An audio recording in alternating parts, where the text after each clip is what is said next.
오늘 저는 이제 그 두 번째 주제로 병자호란 이전 조선의 국방태세와 주화론 척화론이라는 좀 약간은 생소한 주제로 이제 말씀을 드릴 건데요.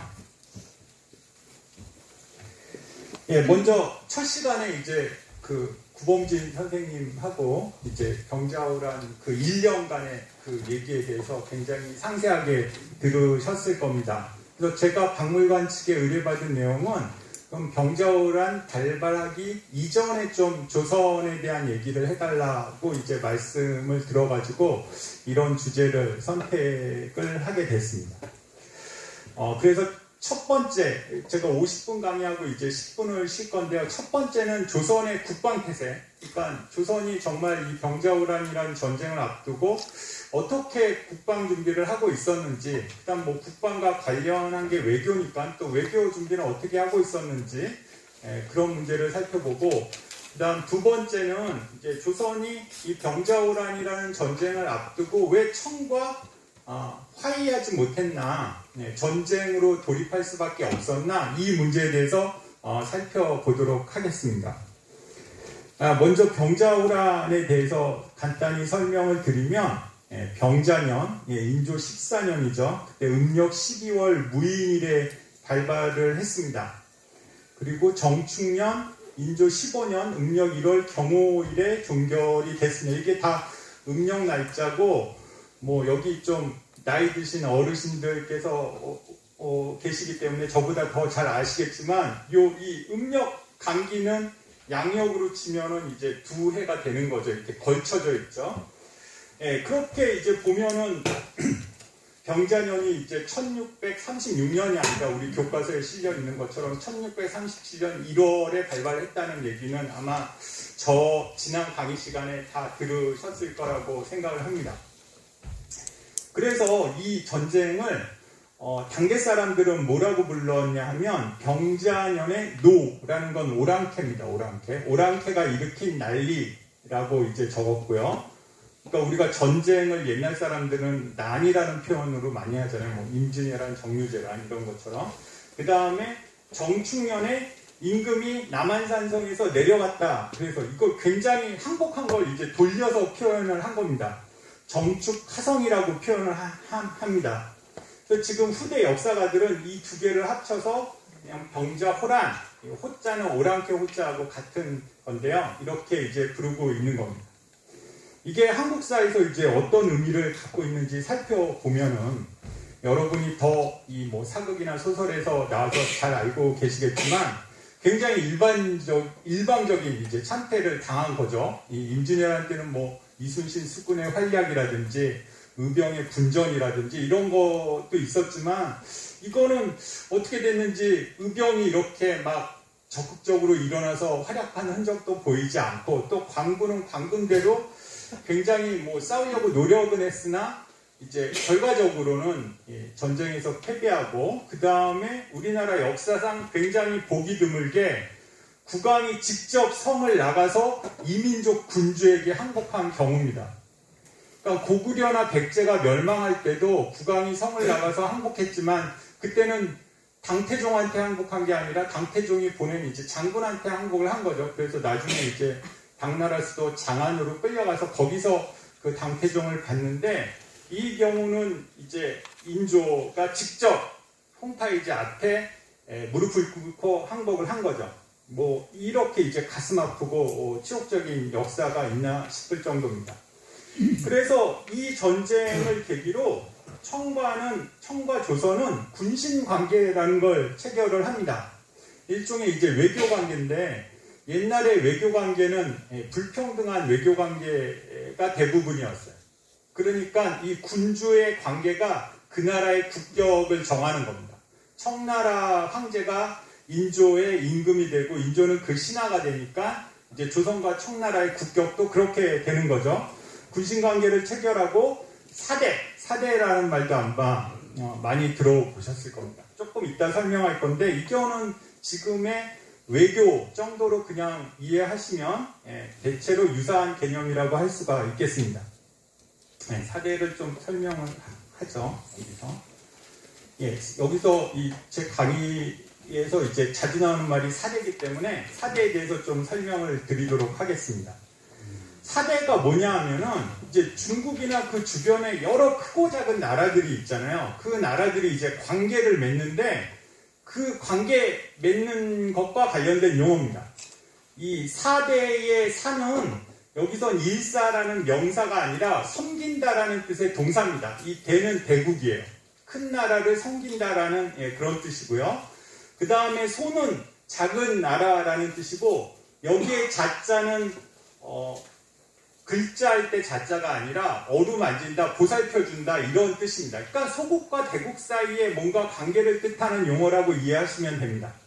그래서 사대를 후대 역사학자들이 어떻게 정리를 하냐 하면 정근대 동아시아에서 소국이 대국에 취한 국제관계의 형태나 이에 관련된 업무 전반을 지칭을 합니다. 그러니까 반대가 자소가 되는 개념이죠. 근데 이제 사대 자소와 굉장히 같이 나오는 단어가 조공하고 책봉이라는 단어입니다.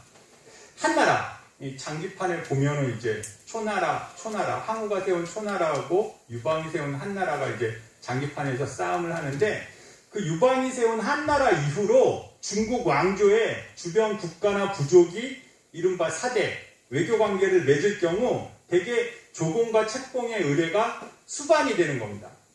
그러니까 조공은 뭐냐면 이 책봉받는 피책봉국의 군주나 이제 사신이 정기적으로 그 나라 수도에 가서 이제 그 문안을 하는 거고, 그 다음은 책봉은 그 반대급부로 그 나라 군주의 통치권을 사후에 인정을 해주는 거죠. 이렇게 책이라는 이제 큰 문서가 있는데, 그래서 그 영토를 떼어준다, 뭐 이런 의미가 있는데 실질적인 의미가 있는 건 아닙니다. 이거는 어디까지나 사후의 통치권을 이제 승인해 주는 건데, 어쨌건 이런 의뢰가 수반되지 않으면은 중국하고 외교 관계를 맺을 수가 없었어요. 그래서 4대 자소 관계는 조공, 책봉 관계와 혼용돼서 쓰이는 겁니다. 그래서 역대 한국의 왕조 국가, 그 다음에 중국 주변에 있던 대부분의 왕조 국가나 부족들은 군사적인, 그 다음에 경제적인, 안보적인 실리를 위해서 우리 눈으로 보면 굉장히 불평등한 거죠. 중국의 황제가 임금이 되고 우리의 국왕이 신하가 되는 거니까 이런 사대관계를 감수했다고 교과서에 나옵니다. 그런데 이걸 잘 보면 4대 자소나 뭐 조공 책봉 할 때 그러면 이게 뭐 우리가 신하국가니까 중국 황제가 명령하면 이 명령을 다 따라야 되냐? 그럴 리가 없죠. 그러면 이렇게 4대 자소나 조공 책봉 관계가 오랫동안 유지되거나 그렇게 존속이 될 수가 없습니다. 그러니까 이건 어디까지나 내정 간섭이나 아니면 중국 황제의 통치권이 제후국가한테 미치는 게 아니라 굉장히 의례적인 이제 관계라는 거죠. 그래서 이런 관계를, 분신 관계를 예로 확인을 하는 겁니다. 근데 우리 역사에서 보면 뭐 우리나라 국왕이 중국의 국가에, 중국 수도에 가가지고 뭐 사대했다는 얘기는 거의 안 나오잖아요. 아주 일부 시기가 있었는데 그런 그 원간섭기를 빼면은 대부분 누가 가죠? 국왕의 대리자가 가요. 대리자인 사신이 가서 중국 황제와 만나고 이런 분신 관계를 확인하는 의례를 치르는 거죠. 자, 이런 게 이제 4대 자소기 때문에 정근대의 4대 관계는 지금 우리가 살고 있는 현대, 근대의 외교 관계와 비슷하다. 근데 큰 차이가 있죠. 요즘의 외교 관계는 어떻습니까? 우리가 뭐 미국 대통령이랑 우리나라 대통령 만나도 똑같이 서서 인사하고 절하고 그러잖아요. 절은 안 하죠. 인사하고 이제 악수하고 그러는데, 그러니까 불평등해 보이는 위계가 없는데 이때는 있는 거죠, 분명히. 이건 뭐 분명 우리나라뿐만 한 게 아니라 중국 주변에 있는 모든 국가나 부족이 다 그랬습니다. 그러니까 중국하고 외교 관계를 맺으려면 이런 관계는 일종의 그냥 통과 의례식으로 이제 그 시행이 되는 거라고 보시면 되죠. 근데 우리가 4대주의하면 굉장히 부정적인 의미가 있습니다. 그래서 국어사전에 찾아보면 이거는 뭐라고 나와 있냐면 주체성이 없이 강한 나라나 사람을 섬기는 의존적이고 맹목적인 태도다. 이렇게 국어사전에 나와. 그러니까 이거는 4대주의라는 용어를 조선왕조실록에서 검색해보면 나올까요? 안 나올까요? 전혀 안 나옵니다. 이건 정근대 학자들이 만든 학술 용어예요. 사대를 쳐보면 어떨까요? 무지하게 많이 나옵니다. 그래서 이거는 뭐냐? 이 정근대 역사가들이 조선시대 외교, 이제 이 나라와 나라는 평등해야 된다는 그런 관념이 들어온 이후에 이 근대 역사학자들이 조선시대 사료를 보고, 아, 조선시대는 왜 이렇게 주체성이 없어? 그리고 우리가 이런 불평등한 관계를 감수해야 돼? 라는 이제 근대인의 부정적 평가가 포함된 용어라는 거죠. 그러니까 사대주의는 학술적인 용어고 평가가 개입된 용어고, 사대는 그 자체로 역사적인 용어인 겁니다. 그런 이제 차이가 있다는 점을 말씀을 드리겠습니다. 그래서 이 병자호라는 군신관계가 체결이 됐으니까 사대관계도 변경이 됐겠죠. 당연히. 그러니까 병자호란 이후에는 청나라를 사대했는데, 병자호란 이전에는 어떤 나라를 했죠? 명나라를 사대했던 겁니다.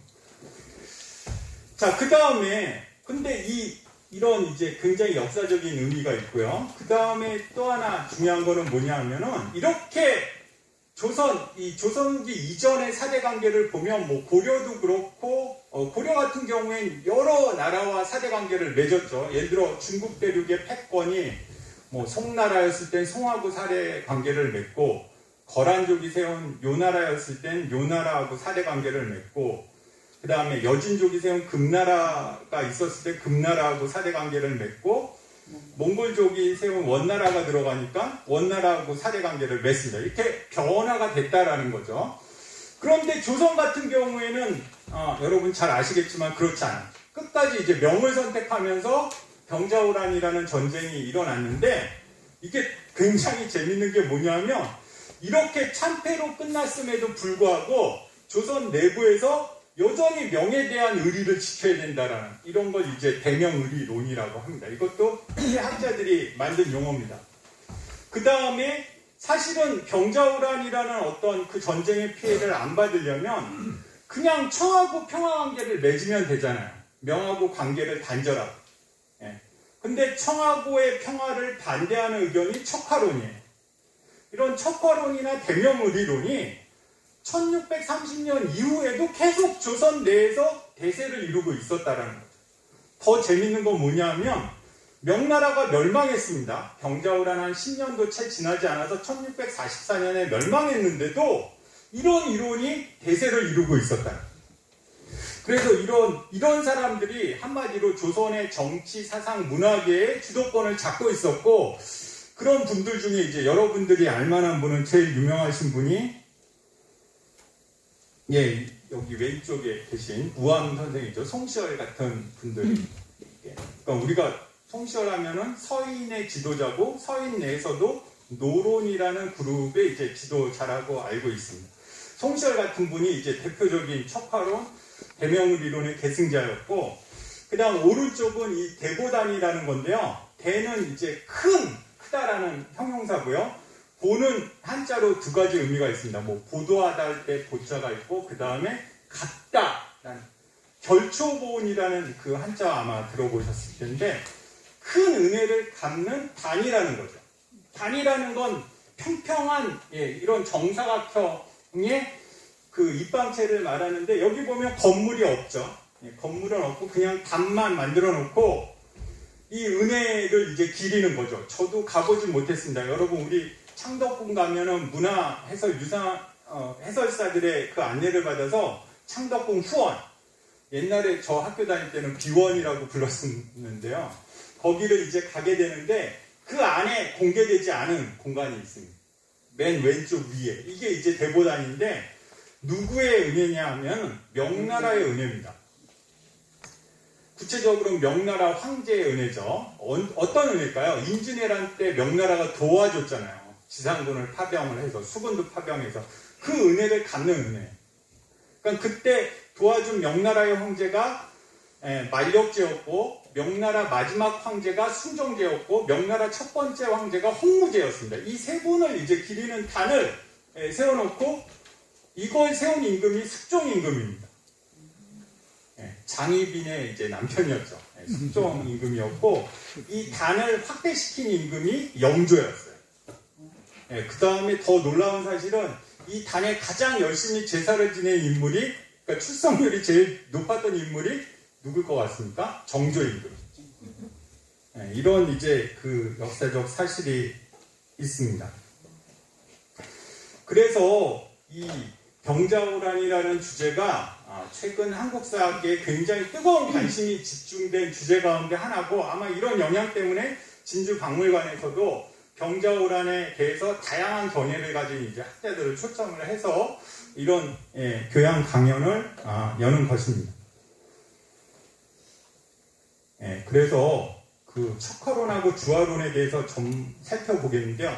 주화론의 주자는 주장하다라는 거죠. 화친을 주장한다라는, 최명길이라는 분이 주장한 건데, 자, 청이라는 굉장히 강한 이런 국가하고 싸움을 할 거냐 말 거냐를 놓고 나온 얘기입니다. 병자호란 이전에 뭐라고 얘기하냐면, 화친을 맺어 국가를 보존하는 것보다 차라리 의를 지켜 망하는 것이 옳다고 하였으나 이것은 신하가 절개를 지키는 데 쓰이는 말입니다. 이거 척화론자의 주장이죠. 의를 지켜서 망하는 게 옳다라고 하는 거는, 자기의 힘을 헤아리지 않고 경망하게 큰 소리를 쳐서 오랑캐 노여움을 도발 마침내 백성이 도탄에 빠지고 종류와 사직에 제사 지내지 못하게 된다면 그 허물이 이보다 클 수 있겠습니까? 종류와 사직에 제사 지내지 못한다는 건 나라가 망했다라는 뜻입니다. 늘 생각해보아도 우리의 국력은 현재 바닥나 있고 오랑캐의 병력은 강성합니다. 정년연의 맹약을 지켜 몇 년이라도 화를 늦추고 그동안을 이용하여 어진 정치를 베풀어 민심을 수습하고 성을 쌓으며 군량을 저축하여 방어를 더욱 튼튼하게 하되 군사를 집합시켜 일사불란하게 하여 적의 허점을 노리는 것이 현재 병자호란을 앞둔 우리로서는 최상의 대책이라는 말을 하고 있는 거죠. 그래서 제가 수업 시간에 척화론을 선택할 거냐 주화론을 선택할 거냐고 학생들한테 물어보면 거의 99.9%의 학생들이 이 주화론을 선택을 합니다. 반면에 척화론은 얼마나 말도 안 되는 주장을 하고 있냐 하면은 이거예요. 화친을 대척하는 의견이죠. 화친으로, 청가의 화친이죠. 화친으로 백성과 나라를 망치기가 오늘같이 심한 적이 없습니다. 중국, 이 명나라입니다. 중국은 우리나라에 있어요. 곧 부모와 같은 나라고, 오랑캐 청나라는 우리나라에 있어서 곧 부모의 원수라는 거죠. 명하고 청하고 싸우고 있었습니다. 신하가 된 자로서, 군신관계였잖아요. 조선하고 명나라는. 신하가 된 자로서 부모의 원수와 형제가 되어서 부모를 저버리겠습니까? 하물며 임진왜란에 이런 터럭만한 것도 황제의 힘이어서 우리나라가 살아 숨쉬는 한 그 은혜를 잊기 어렵습니다. 이 임진왜란의 이름 뭐죠? 명나라가 군대를 파견해서 우리를 도와준 그 일을 말하는 겁니다. 차라리 나라가 없어질지라도 의리는 어느 나라에 대한 의리일까요? 명나라에 대한 의리입니다. 명나라에 대한 의리는 저버릴 수가 없습니다. 어찌 이런 시기에 다시 화의를 주장할 수 있겠습니까? 이 내용이 인조 14년 11월에, 그러니까 병자호란은 인조 14년 12월에 일어나잖아요. 이때 나온 내용. 자, 이런 이제 상황에서 보면 정말 우리 감각으로는 윤집의 척화로는 전혀 이해가 안 되고, 아까 우리가 배웠던 사대주의라는 용어를 딱 대입해서 보면 설명이 되는 거죠. 이게 지금까지의 이제 대체로의 통설에 가깝다고 할 수가 있겠습니다. 이런 게 이제 척화론이고요.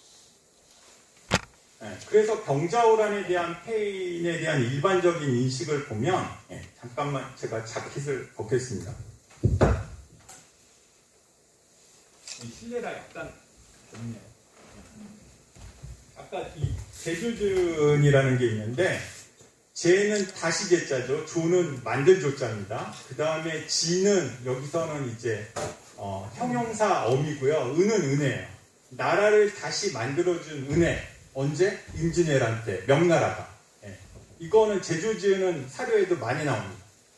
그 다음에 이런 제주지은의 뭐랄까요, 의식과 명에 대한 사대에 매몰된 양반 사대부 때문에 병자호란을 우리가 얻어맞았다라는 거죠. 그러니까 아까 우리가 배운 용어대로 하면 사대주의적으로 해석을 하는 거죠. 이 사람들의 의식과 태도를. 그 다음에 뭐 이런 얘기도 많이 들었을 겁니다. 그래도 광해군은 명나라하고 후금, 청나라의 전신이 후금인데 후금 사이에서 중립외교를 잘 펼치고 있었는데 이 외교를 잘한 임금을 몰아낸 게 누구죠? 인조잖아요. 인조가 일으킨 쿠데타를 인조 반정이라고 하는데 이들의 명분이 뭐냐? 명을 숭상하고 금나라를 배척한다라는 거였어요. 광해군은 그렇지 않았기 때문에 왕이 될 자격이 없다고 하는 거죠. 이런 그릇된 명분에 속박된 집권층, 인조 정권 때문에 이제 병자호란을 맞이했다라는 설명도 있고요. 그 다음에 이렇게 정권을 잡았으면 그래도 국가의 방어 외교를 위해서 잘 했어야 됐는데 인조 정권이 명에서 청으로 패권이 바뀌는 그런 국제 정세를 오판하고 외교를 못하면 국방이라도 잘했어야 되는데 국방태세도 굉장히 해이했다라는 거죠. 이러면 뭐 전쟁을 질 수밖에 없는 겁니다. 그리고 이제 그 과정에서 한양과 강화도가 굉장히 어이없는 함락을 당하고 무기력하게 항복했다. 뭐 이게 여러분들이 보통 일상의 사극이나 드라마나 영화에서 보는 병자호란에 관한 일반적인 인식이고, 그리고 학계의 주류설도 이쪽에 더 가깝습니다. 결국에 결론을 내면은 이 무능하고 비겁한 집권층 때문에 병자호란이 졌다라는 겁니다. 그래서 인조대 지배층에 대한 평가도 굉장히 부정적인데요. 고려 같은 나라는 우리 지금 중고등학생들이 배우는 역사 교과서 보면 고려는 외교를 굉장히 잘한 나라로 설명이 되거든요. 여러분 뭐 서희 장군 같은 경우 뭐 거란의 소선영하고談판을 해서 강동 육주를 뭐 되찾았다라든지, 그 다음에 고려는 이렇게 중국 대륙의 뭐랄까요 황제국이 바뀔 때 고려의 국익을 최우선으로 해서 사대처를 계속 바꿨습니다. 고려처럼 유연하지도 실리적이지도 않았던 인조대 외교의 실패다. 제가 학생 때는 이렇게 배웠던 것 같습니다. 대학생 때도 마찬가지고요. 그 다음에 아까 말한 그 숙명배청의 헛된 명분을 고수하다가 나라를 망친 자들이다. 그러니까 얼마나 이 사람들이 외세 의존적이고 사대주의적이고 비현실적 사고를 가진 집권층입니까? 이런 이제 평가를 내렸고, 척화론과 대명의리를 사대주의적 감정으로 해석을 한 거죠. 이게 후대 학자의 해석이에요. 그리고 반대로 이들과는 다른 길을 걸었던, 아까 제가 척화론이 99.9%면 주화론은 0.01% 정도 된다고 그랬죠. 그 두 분이 누구냐면 광해군하고 바로 최명길이라는 거예요. 광해군의 중립외교와 최명길의 주화론을 역사적 교훈으로 이제 강조하는 게 병자호란의 통설이고, 저도 아마 공무원 시험을 보면은 이게 맞다고 쓸 것 같아요. 여기까지가 이제 교과서에 실려있는 내용이고, 대체로 이렇게 배우고 뭐 일반의 사극이나 드라마나 영화에서도 이렇게 나오는 것 같습니다. 근데 이제 최근 한 10년간 병자호란에 대한 새로운 내용들이 굉장히 많이 나왔습니다. 그 전에 이제 통설이 반영된 영화를 보면 여기 광해 왕이 된 남자라는 영화 보신 분들도 많을 거예요. 여기 이때는 이제 이병헌 씨가 이제 가짜 왕 광해군이 돼가지고, 제가 원래 그냥 녹화가 안 되는 강의면은 이 장면을 보여드리는데, 이때 이제 명나라에게 군대를 보내기로 하면서 광해군이 신하들한테 못 이겨서 내뱉는 말이 뭐냐 하면은, 도대체 대명사대의 명분이 뭐길래, 대명사대의 얘가 뭐길래 니네들을 이렇게 내 나라 내 백성을 타지에 명을 위해서 파병하라고 나를 압박하느냐, 이런 말이 나옵니다. 이게 바로 이때가 언제냐면 지금 국립진주박물관 홈페이지에 가보면 사루 전투라는 그 영상이 있거든요. 그때 일입니다. 그때 가서 진짜 한 13,000명의 조선군이 갔다가 뭐 한 번의 전투 끝에 한 8,000명, 7,000명이 다 죽거나 포로로 사로잡혀서 고국으로 돌아오질 못했어요. 그 다음에 이제 남한산성에서도 보면 주화파, 이때는 이병헌 씨가 이제 그 최명길로 바뀌어 있었는데요. 그 다음에 김준석 씨죠. 이 배우가 이제 김상원, 척화파 김상원으로 바뀌어서 막 논쟁하는 장면이 나오고, 요거는 그래도 좀 기존의 주화 척화 얘기하고 좀 다른데, 김묘라는 분이 나와요. 영의정 김묘라는 분은 굉장히 비겁하고 정말 자기 보신에 급급한 척화파로 나옵니다. 그리고 재밌는 게 이 주화 척화 할 때 이병헌 씨가 주화해야 된다. 청과는 협상을 하고 항복을 해야 된다라는 상소를 올리니까 이 영화의 장면에서 뭐라고 그러냐면 우리 같으면 이병헌 씨를 잘했다고 그럴 텐데 그 영화의 장면에 보면 이병헌을 목을 매라는 그런 목을 베라는 상소가 그 남한산성 내에서 그렇게 불리한 전황 속에서 묘사되는 장면을 볼 수가 있습니다. 그러니까 우리의 예상과는 달리 척화론이 그 시대의 대세였다라는 거죠. 주도하는 그런 얘기였다라는 겁니다. 자, 그런데 이런 통설에서 풀리지 않는 질문들은 뭐냐 하면은 이런 겁니다. 왜 다른 조선 사람들은 훌륭하신 분들 많잖아요. 우리가 조선시대 위인들 보면 광해군이나 최명길과 같은 판단을 하지 못했냐는 겁니다. 그 다음에 청과의 전쟁, 지난 시간 강의를 잘 들으신 분들은 알겠지만 병자호란 이전에도 청하고 전쟁을 했었어요. 병자호란은 세 번째 전쟁입니다. 첫 번째가 뭐죠? 사르우 전투. 그때는 적의 홈그라운드에 가서 우리나라 원정군이 싸운 겁니다. 그 다음 1627년에 정묘호란. 이때 우리 홈그라운드에 적군이 와서 싸운 때죠. 그때 둘 다 전황이 좋았습니까? 안 좋았습니까? 굉장히 안 좋았어요. 그러니까 청하고 싸워서 굉장히 힘들 거라는 거는 아마 조선의 그 당시에 어린아이부터 국왕부까지 다 알고 있었던 겁니다. 게다가 상식적으로 생각해봐도 병자호란이 1637년에 일어났고 임진왜란이 언제 일어났죠? 1592년부터 98년까지 그야말로 대규모 전쟁을 7년 동안 한 나라가 정말 이렇게 전쟁을 대비하지도 않고 예측하지도 않았냐는 거예요. 그 다음 더 웃긴 게 뭐냐면 지금까지 설명으로 보면 척화론은 굉장히 사대주의적인 사람들이잖아요. 명나라에 빠져갖고 정신 못 차리는 거예요.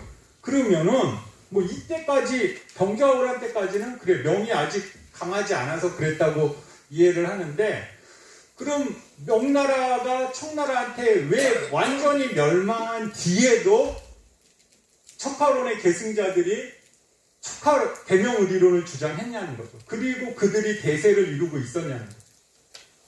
그러니까 지금까지 이 척화론에 대한 설명을 보면 사대주의자니까 청나라가 완전히 강한 다음에는 어디로 붙어야지 자기의 기득권을 보호할 수 있죠?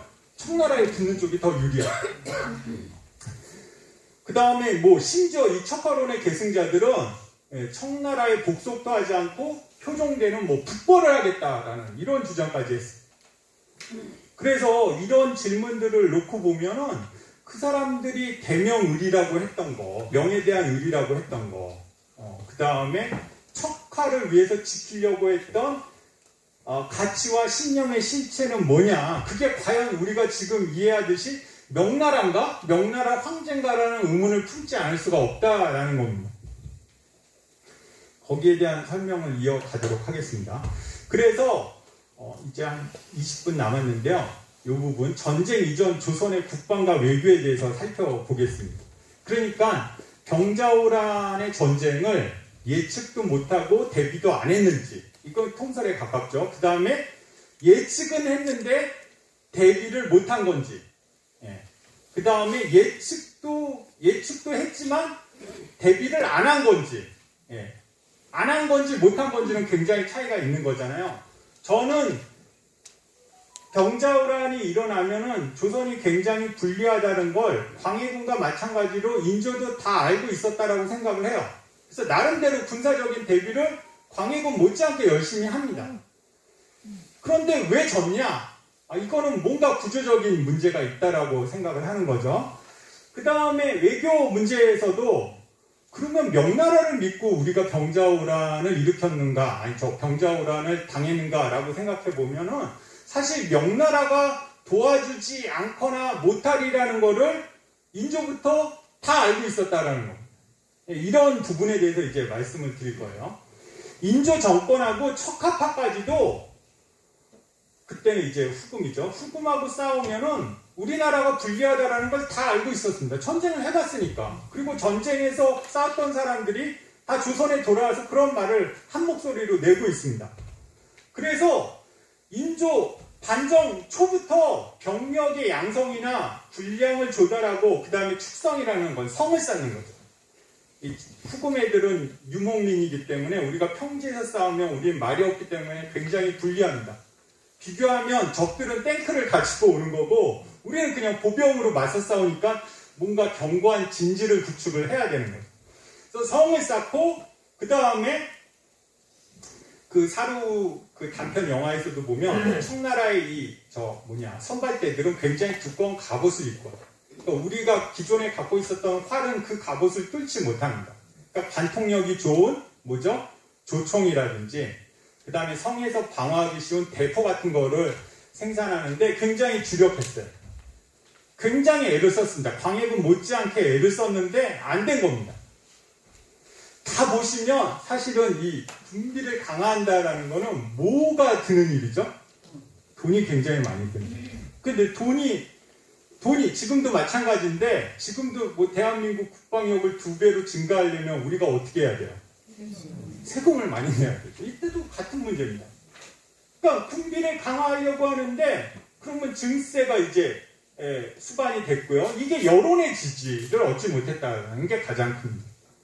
그러니까 일반 백성들은 사실은 문자 기록을 남기지 못했기 때문에 백성들의 불만을 표출한 기록은 남겨있지 않는데 일반 사대부들이 왜 이렇게 우리를 못 살게 구냐 이런 기록은 굉장히 많이 남아요. 그래서 이런 급속한 군비확충이 바로 민생 안정을 파괴했기 때문에 국방 태세에 주력을 했으나 인조정권이 이제 실패했다라는 거죠. 그 다음에 또 하나 국방력을 비합적으로 증대시키려면은 정치, 사회, 경제 전반의 장기적 개혁이 필요하다라는 거죠. 조선이 왜 군대가 없었냐 하면 사실은 군대를 가야 될 사람들이 가지 않았던 겁니다.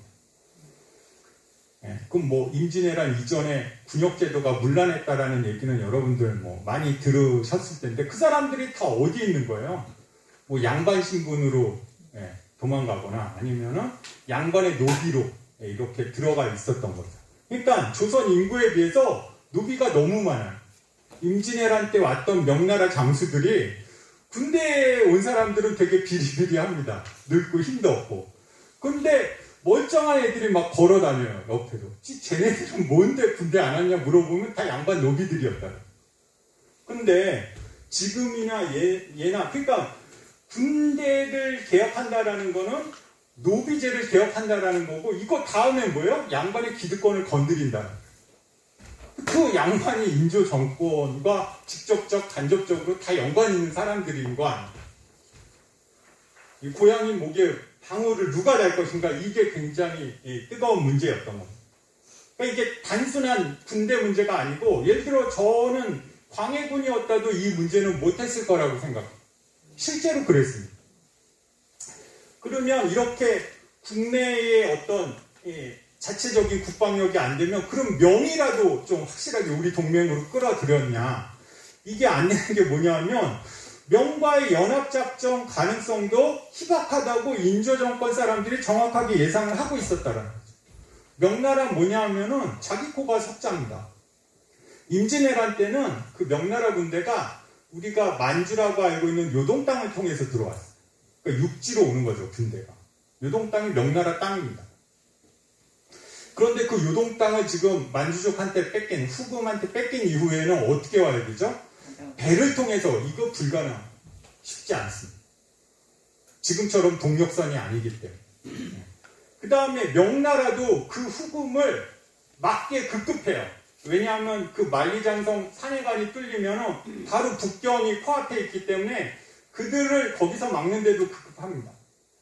그 다음에 명나라의 이제 장수, 그 모문용이라는 패전한 장수가 우리나라 땅에 주둔을 하고 있었어요. 평안도 그 철산군 앞바다 가도라는 섬에 주둔을 하고 있었고 처음에는 피난을 왔었는데 얘가 좀 될 것 같으니까 명나라가 재정 지원을 많이 해줬던 거죠. 거기에 한 몇만 명 정도의 병력이 주둔을 하고 있었는데 여기도 명목이 있지 정말 후금의 결정적인 타격을 가할 수 있느냐 그런 계산이 안 선다라는 거죠. 오히려 이 평안도 철산 앞바다 가도에 주둔한 명군은 조선을 막 괴롭히는 그런 존재였다라는 겁니다.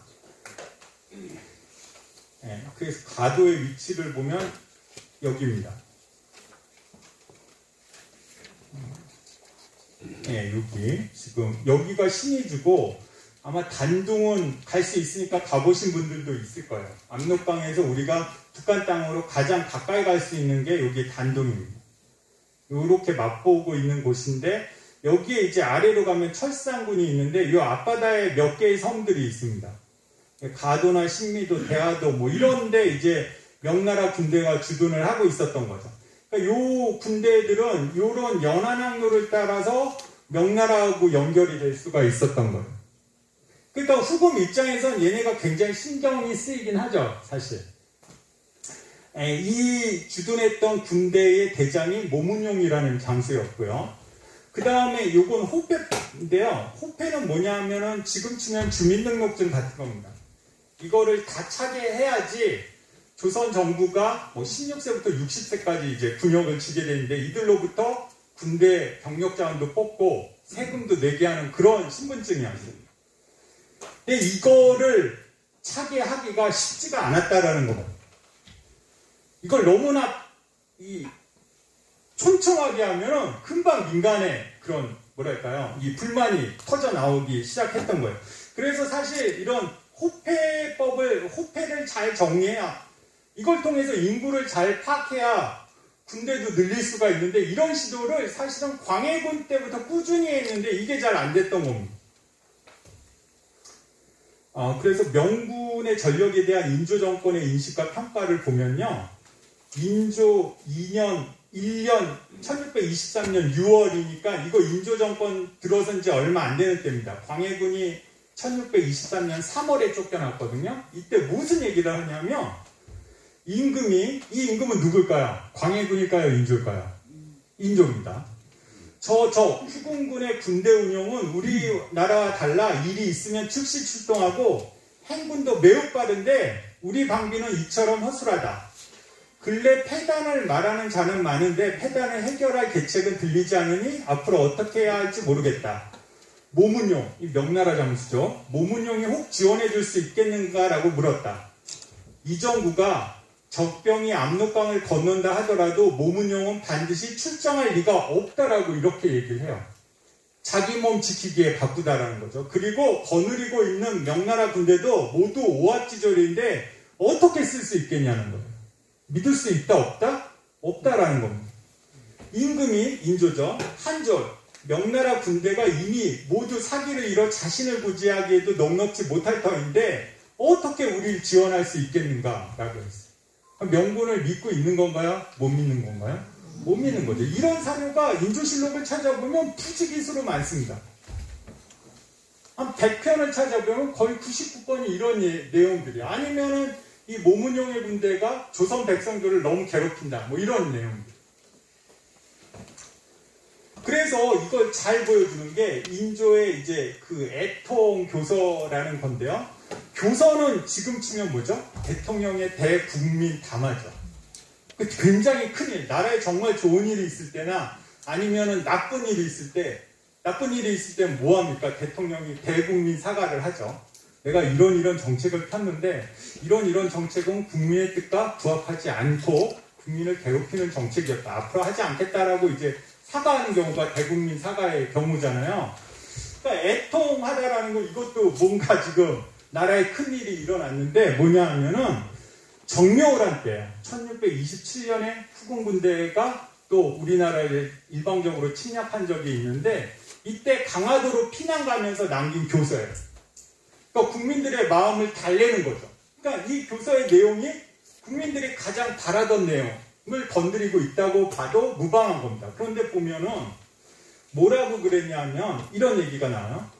서쪽 변경에 오랫동안 군사를 주둔시키고, 서쪽 변경 평안도죠. 후금 군대를 막기 위해서 모문용의 진영에서는 군량을 도촉하는 바람에, 그러니까 백성들의 부담이 2배로 느는 거예요. 조선군에게도 군량을 보내야 되고 철산 앞바다에 있는 모문용의 군대에게도 군량을 보내야 되는 겁니다. 그래서 사람들의 머릿수에 따라 조세를 거두어 두리니 백성들은 공궁에 빠지고 국고는 탕진되어 안가받기 소동을 겪었다.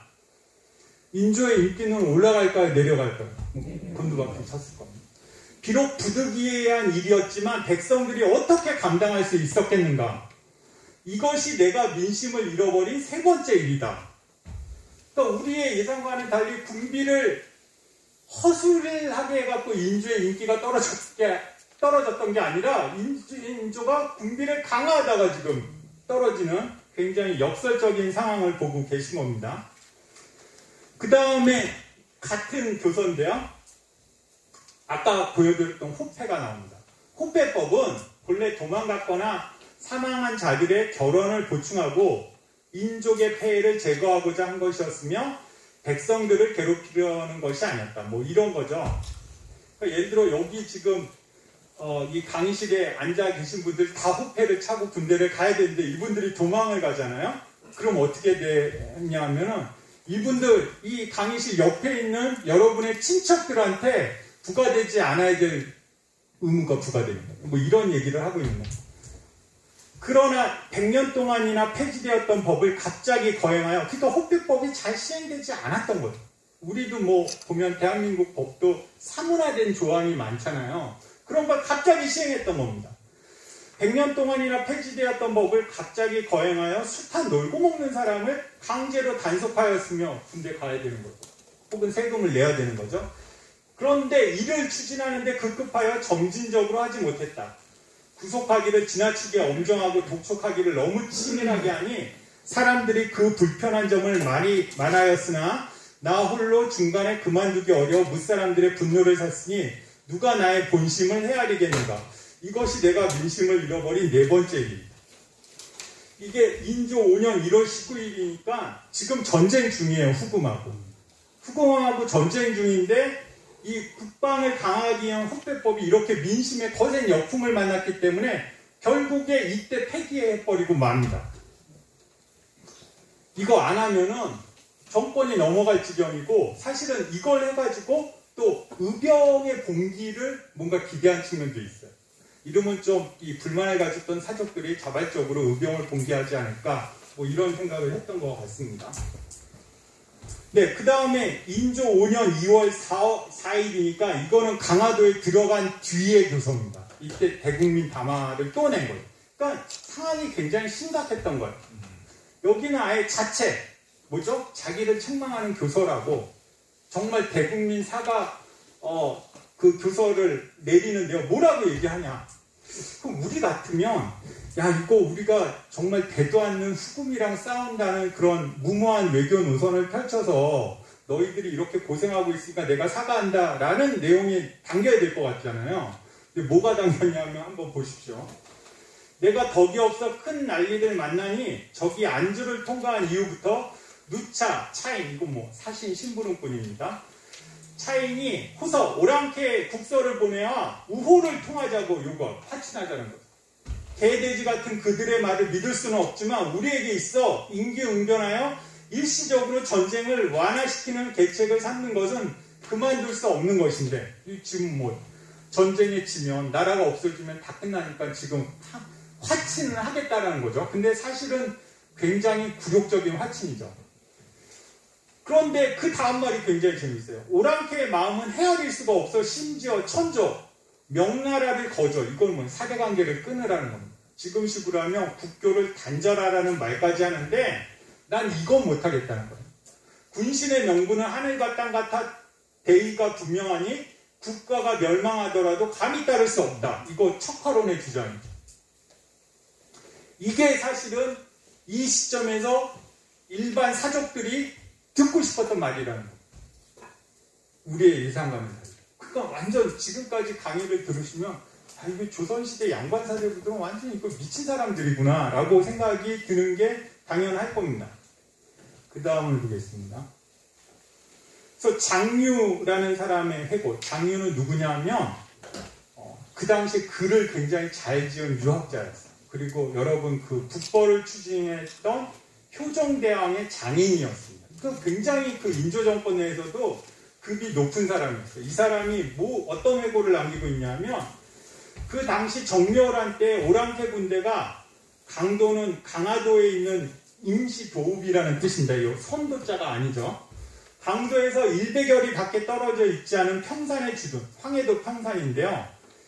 행조, 임시조정의 수비태세가 워낙 빈약해서 사람들이 두려워하며 벌벌 떨고 있었다. 그리하여 척화를 주장하는 사람들이라 할지라도 겉으로는 큰 소리를 치는 거예요. 사람들한테 휩싸여가지고. 근데 속으로는 화의가 성립되는 것을 실로 바라고 있었는데 아무도 그 주장을 손들고 총대 메고 아무도 못하는데 누가 있냐? 다만 실속 없이 떠들어대는 주장, 척화론의 희생될까 두려워한 나머지 감히 분명하게 발언하지 못할 따름이었다. 그런데 유독 자경, 이 잔유의 가장 친한 친구였습니다. 최명길이 이러한 사태에 직면하여 문득 앞장서서 그 말을 꺼내면서 주저하거나 피하는 것이 없었는데 굉장히 자기 희생을 한 거죠. 최명길이. 끝내는 이 일 때문에 그만 어떻게 칭찬을 받는 게 아니라 어떻게 돼요? 탄핵을 받고 언관들의 탄핵을 받고 물러나는 신세가 되고 말았다. 이런 이제 기록을 남기고 있습니다. 그래서 여기까지 이제 보면은 우리가 알고 있었던, 그러니까 우리 감각에는 당연히 뭐가 우선이 돼야 되는 거죠? 주화론이 우선이 돼야 되는 거죠. 우리 같으면. 주화론이 우선, 뭐 국가 백성을 살리는 길이 이제 주화론이니까. 그러고 척화론이 배척을 받아야 되는데, 우리의 생각과는 달리, 그러니까 남한산성에서 그 장면은 굉장히 정확하게 묘사를 한 거예요. 오히려 주화론을 주장한 최명길이 막 굉장한 그 따돌림을 당하고 정치적으로 손해를 보는 입장인 거고, 척화론을 주장한 사람들이 이제 대세를 이루고 있었다라는 사실을 분명하게 확인을 할 수가 있습니다. 예, 그래서 하나만 더 보면요. 여기까지만 보고 잠시 쉬도록 하겠습니다. 50분까지 해야 되니까요. 경자호란의 발발과 예를 들어서 한 갈등인데요. 이 주화론과 척화론을 설명하기 위해서 이제 제가 말씀을 드리는 건데, 이거는 지난 시간 강의에도 다 나왔습니다. 병자년 2월에 후금이 황제 조노를 올리는데 조선도 동참하라고 한 거예요. 그러니까 이때까지 후금은 황제국이 아니었어요. 그냥 유목민족의 수장인 칸이었습니다. 근데 명나라의 황제처럼 자기도 황제가 되는데 조선도 아우나라인 조선도 동참하라고 이제 하니까 척화론이 일어나는 거죠. 여기 병자년 3월에 인조의 척화교서인데요. 유명한. 뭐라고 또 대국민한테 얘기를 하냐면, 보세요. 강약을 따지지 않고 의리에 의거하여 배척했거든요. 이게 척화죠. 강약을 따지지 않는다는 거, 우리가 이긴다는 거예요? 진다는 거예요? 진다라는 거죠. 내지는 불리하다라는 거죠. 그런데 조만간 뭐라고 해요? 야, 그래도 괜찮아. 명나라가 도와주니까 우리 두 발 뻗고 자면 돼. 아니면 그래도 설마 걔네가 오겠냐. 그냥 평시대로 해라는 게 아니라 뭐라고 그래요? 조만간 전쟁의 화가 곧 닥칠 것이다 라고 얘기를 하는 겁니다. 한문 원문에 보면 아침조랑 저녁 석자가 쓰여있어요. 조석간에 닥칠 거다. 그러니까 이것만 놓고 봐도 인조정권이 뭔가 청나라의 강력한 무력을 생각하지 못했다거나 혹은 전쟁을 예측하지 못했다는 건 상당히 우리의 선입견하고는 다르다는 걸 알 수가 있습니다. 그래서 결국에 병자년 4월에 대청체제가 이거 황제가 되고 홍타이지는 칸에서 황제로 격상이 되고요. 이거 다 거부한 거죠. 거부하고, 그런데 거부했는데 왜 조선사신이 갔느냐? 거부했지만 청나라하고 관계를 끊을 수는 없는 거예요. 조선이 군사적으로 약하니까. 이전처럼 정묘 호란 때처럼 니네가 형하고 우리가 아우하는 그런 관계로 지내자라고 이제 조선사신 나덕헌하고 이야기, 그때 후금의 수도는 심양이었어요. 지금 만주 땅. 심양에 갔었는데 이 사람들이 의도하지 않게 홍타이지가 황제로 즉위하는 그때 이제 끌려간 거죠. 그래서 배례를 하면은 어떻게 되는 거예요? 이 사신이 인조의 대리이니까 조선이 황제 조노 진상에 참여하는 거나 아니면 인정하는 셈이 되죠. 그러니까 이 사람들이 죽기를 각오하고 막 두들겨 맞으면서도 거부했다라는 겁니다. 홍타이지가 살려주죠. 그리고 홍타이지가 보낸 국서, 이때는 칸이 보낸 국서가 아니라 황제가 보낸 국서. 황제가 보낸 국서는 보통 노란색 표지로 이렇게 포장을 해서 줍니다. 이거 들고 갔다 한 조선에서 큰일 나는 거예요. 그러니까 버리고, 저 압록강 근처에 버리고, 그 다음에 그걸 뺏겨가지고 이제 귀국을 하는, 그 다음에 이제 전쟁이 벌어지게 됩니다. 이 얘기는 10분 쉰 다음에 소개하도록 하겠습니다. 감사합니다, 여러분.